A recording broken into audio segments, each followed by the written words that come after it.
नराशन सुवाजिन वाजिन छेदिविर पुरुषन सुम्ने रिम्हे रथन दुर्गा वस्तवा सुधानवा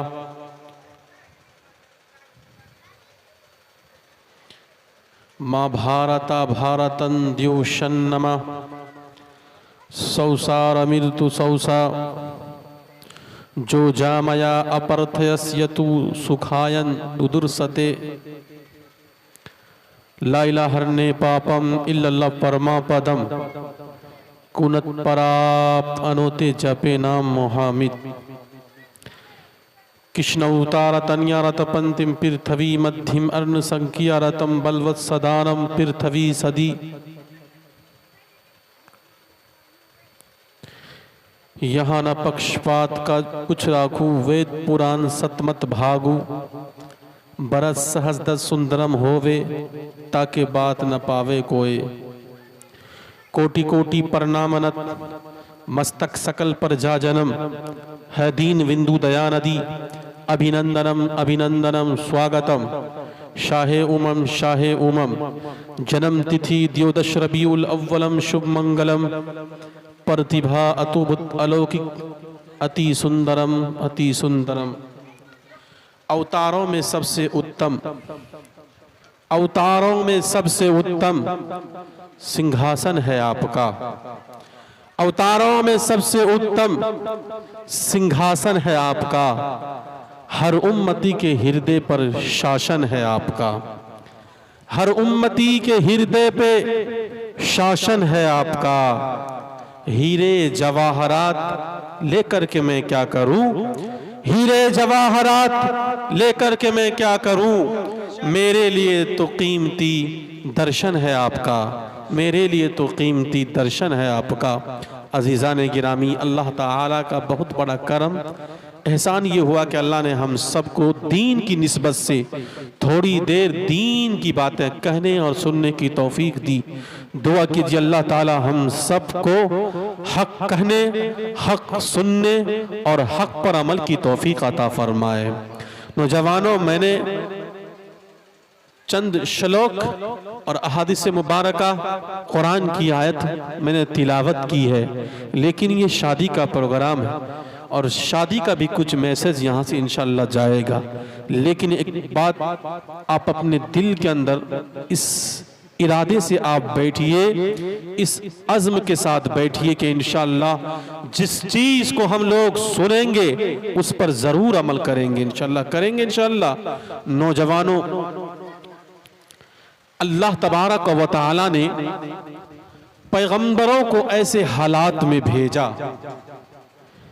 ऐसे दौर में भेजा कि जिस वक्त टूट का माहौल था, जिस वक्त नफरत का माहौल था, जिस वक्त दुश्मनी का माहौल था, जिस वक्त अदावत का माहौल था, ऐसे हालात में अल्लाह तबारक व तआला ने पैगंबरों को भेजा, मैसेंजर को भेजा। क्यों भेजा? भेजने का मकसद क्या था? कहा नराशन वाजिन छेदिविर पुरुषन सुन्ने रिम्हे रथन दुर्गा वस्तवा सुधानवा। ऐसे हालात में इसलिए भेजा ताकि टूटे हुए दिलों को जोड़ा जा सके। ऐसे हालात में इसलिए भेजा जो अदावतें दिल के अंदर पल रही है उसे खत्म किया जाए। इसलिए भेजा जो आपस के अंदर दुश्मनी फैल रही है वो दुश्मनी खत्म हो जाए। इसलिए भेजा ताकि मोहब्बत का माहौल पैदा हो जाए। मोहम्मद रसूलुल्लाह सल्लल्लाहु अलैहि वसल्लम ऐसे हालात में, ऐसे दौर में आए कि जिस वक्त बेटियों के साथ जुल्म और ज्यादती हो रही थी, उस समय मोहम्मद रसूलुल्लाह आए और बेटियों को इज्जत का मकाम मिला। उसी को कहा नराशन वाजिन इसलिए आए ताकि पूरी इंसानियत की दुनिया के अंदर मोहब्बत का माहौल पैदा हो जाए। और कोई बात नहीं और कोई रीजन नहीं। सुनो राठा के नौजवानों, आज हम अपने आप को देखें, हम कितने सच्चे और पक्के पक्के मुसलमान हैं नौजवानों।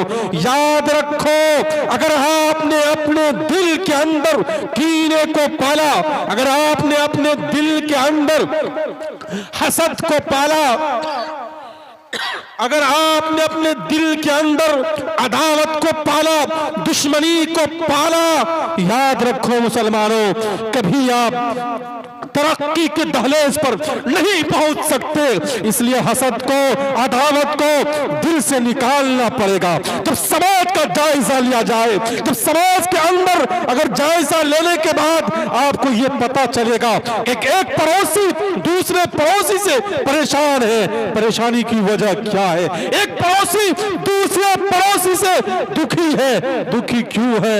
दुखी इसलिए है कि मेरे पड़ोस के अंदर जो नौजवान रहता है वो तरक्की क्यों करे, उसको तरक्की क्यों मिले, वो बिल्डिंग क्यों बनाए, वो पैसे क्यों कमाए। इसलिए हमें हसद होती है।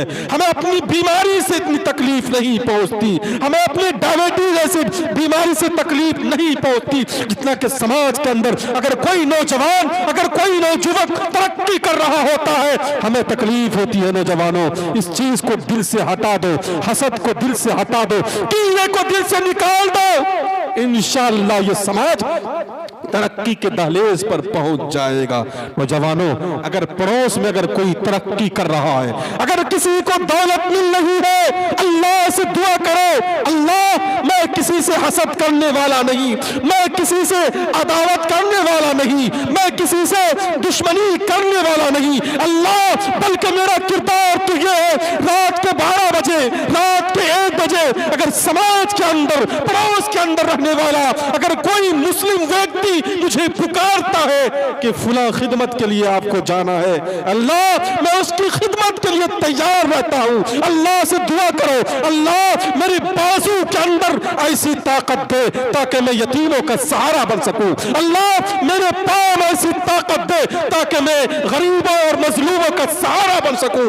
और अगर आपने ऐसा दुआ किया, अल्लाह तबारक व तआला आपको भी मालो दौलत से नवाज देगा। नौजवानों, अगर आपने दिल के अंदर हसद को पाला, अगर आपने दिल के अंदर बुग़्ज़ को पाला, अगर आपने दिल के अंदर अदावत को पाला, अगर आपकी नमाज उहद पहाड़ के बराबर हो, अगर आपका रोजा उहद पहाड़ के बराबर हो, अगर आपके दिल के अंदर कीना है, इसी हालत में आपकी मौत होती है। मैंने किताबों में पढ़ा, जन्नत में जाना तो दूर की बात, जन्नत की खुशबू भी नहीं सूंघ सकते जब तक उस कीने को जहन्नम की आग जला करके उसे खत्म न कर दे, उस वक्त जन्नत में नहीं जाओगे। मुसलमानों, इसलिए हसद, कीने को खत्म करो, बुग़्ज़ को खत्म करो। माँ भारता भारतन दो शन्नमा सौसार मृत्यु सौसा, इस अथर्ववेद के इस मंत्र के अंदर यह पैगाम दिया गया है। अगर हमारे हिंदू भाई भी सुन ले तो उन तक ये पैगाम जाना चाहिए कि अगर कोई पड़ोस के अंदर कोई भाई रहता है तो भाई से मोहब्बत के साथ मिलो। पड़ोस के अंदर रहने वाला पड़ोसी अपने पड़ोसी से मोहब्बत करे,